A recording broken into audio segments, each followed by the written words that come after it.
A blessed day mga kaibigan. At mega love shoutout. Ako po si Tech Shider. Welcome po sa aking YouTube channel. Muli po akong narito para i-share ang video ng ating mahal na inang Reynang Helen Abdurrajak.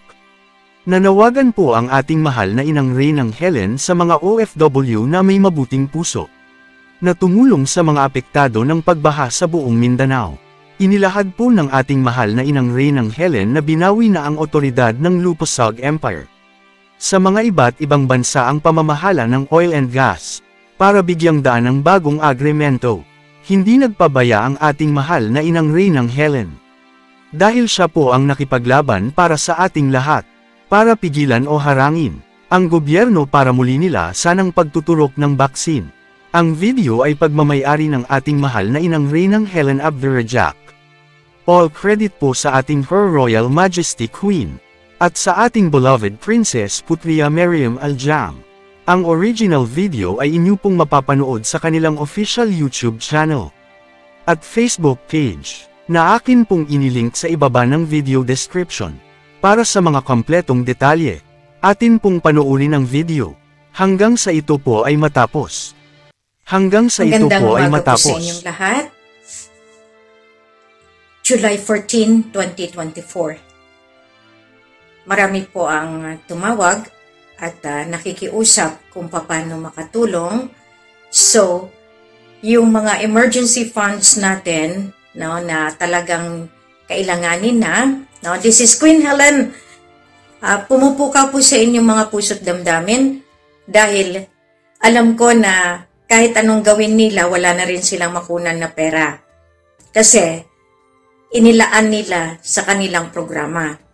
Ngayon, ito na yung tinatawag ko na bayanihan sa panahon ng sakuna.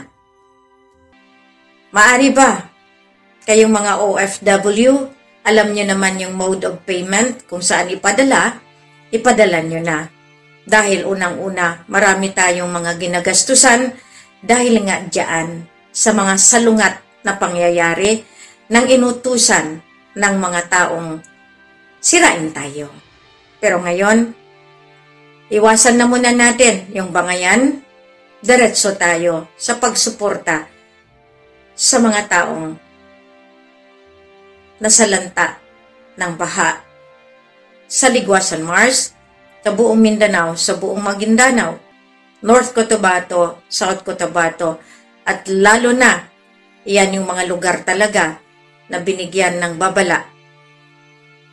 Ngayon, paano nyo yan solusyonan? Malacanang, BARM, ngayon nyo masabi, pumunta kayo doon sa World Bank, paano kayo makakuha? Di rin kasi kayo naniniwala. Instead na ako muna tulungan ninyo para matapos na, mapalabas ko na, hindi rin kayo naniwala. Yung mga inutusan ninyong mga masasamang mga dila, lilitigahin din yan. Kaya kayong mga tao na nakikinig din sa kanya, kasabwat din kayo. Kasi sinabi ko nga sa inyo, the more kayo makinig sa negatibo, pati isipan ninyo nagiging negatibo. Instead na ilaan ninyo sa pagdarasal para sa kapwa, huwag na kayong makinig kasi kaya nga nila pinapublish niyan para kayo madamay sa kanilang mga ginagalawan. Ngayon, pasalamat tayo, nayaan na. Hindi ako nagkulang sa aking projection na mangyayari. Ngayon, bakit kaya pinapaganyan ang pagtaas ng tubig? Dahil hitik na ang oil and gas sa ilalim ng ating katubigan, sa Ligwasan Mars, sa Borneo, up to Middle East, dahil hindi na natin sila binibigyan ng otoridad. Ngayon lahat ng authority binawi na natin. Siyempre pag-uusapan ng buong mundo ang bagong agreemento. Iyan dapat ang tutuunan ng pansin. Kaya nga yung mga taong maliliit na utak na ginamit nila, na mention ko kanina sa ibang mga broadcast ko, na alam din namin kung sinong mga nasa likod. Kaya nga nakiusap din ako sa mga kapatid ko na tama na. Kasi marami din kayong mga intellectual capacities, marami din kayong mga divine dictations. Ang sa akin, binabalanse ko yung physical at material. Kung ako'y nagpabaya sa misyon na ito, lahat tayo patay. Unang-una, naharangan ko ang bakuna. Ang pag-agree ng Malacanang sa ngalan ng BBM, nakipag-ugnayan doon sa mga pharmaceuticals na kailangan bakunahan tayo muli. No? Hinaharangan natin iyan dahil alam naman natin hindi nakakabuti. Ilang taon tayong naghirap, huwag na nilang dagdagan.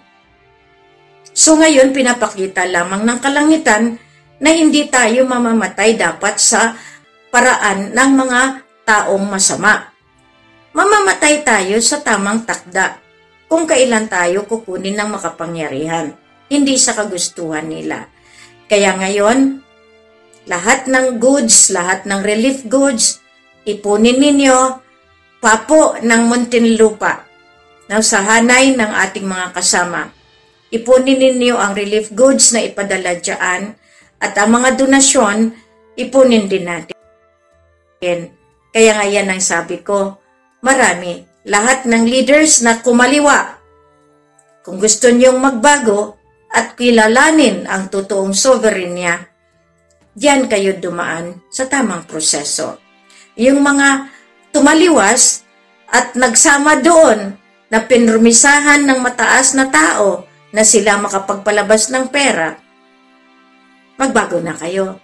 Dahil kahit anong gawin ninyo, narendahan na iyan ng makapangyarihan, ng lolo, ng may pinakamataas na hukom ng buong mundo. Kaya nga, sabi ko, kanya-kanya tayong misyon. May misyon kayo. Huwag na ninyong dagdagan ang konsumisyon na binigay ninyo sa akin. Dahil kahit anong sabi niyo na signatory kayo ng mother account, ngayon anong mapala ninyo dahil binawi ko lahat ng backup nyo. Ngayon lahat ng bangko collapse. Hindi lang yan sila nagsasabi.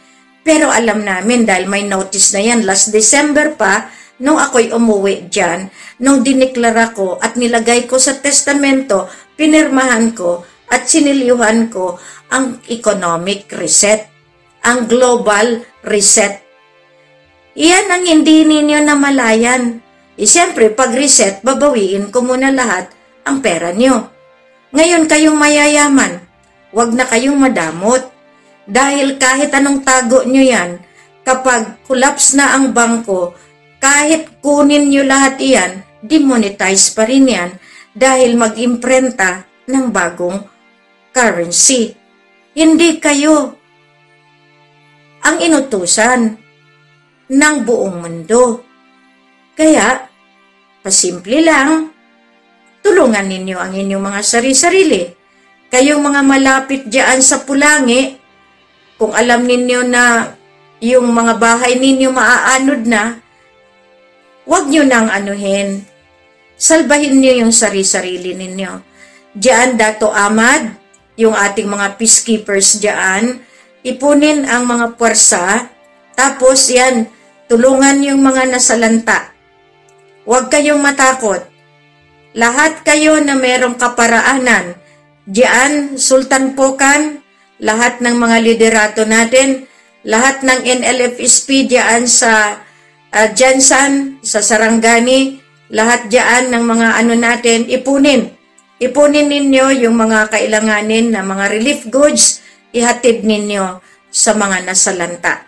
Kailangan ko kayo ngayon dahil kayo ang binigyan ko ng pagkakataon noon pa. Kung kayo nahawi sa kabila at dahil sa promisa ni Bongbong, ni BBM, ni Gloria, ni Digong, wala na ako doon. Pero kung ako sa inyo, serve. Dito ang serbisyo publiko na hinihingi ko sa inyo. Panahon na para baguhin ang inyong mga pag-unawa. Kailangan ko kayo, pero mas kailangan ko, tulungan nyo ako dahil ang financial na kailanganin ko ngayon, mas matindi. Money begets money. Yung mga claimants dyan, huwag nyo nang idiretso dahil narendahan na iyan. Kawawa din kayo. Kawawa pati pamilya nyo. Dahil habang buhay niyong pagsisihan kapag namarkahan kayo. Markado ang importante, pag kayo ay nasalba ko pa, pasalamat kayo. Pero pag ayaw ninyo, wala na ako doon. Kasi mula 2010, lahat ng events ko na ginamit ninyo, nakalista din po yan.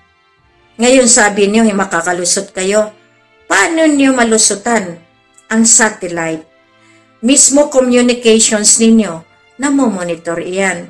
Mismo lahat ng text ninyo, namomonitor iyan. Pati kung saan kayo nagtatago, monitor din yan. Ngayon, yung mga matabil na dila, sabi ninyo, hindi ba kayo natatakot? Paano ko yung huling hininga ninyo?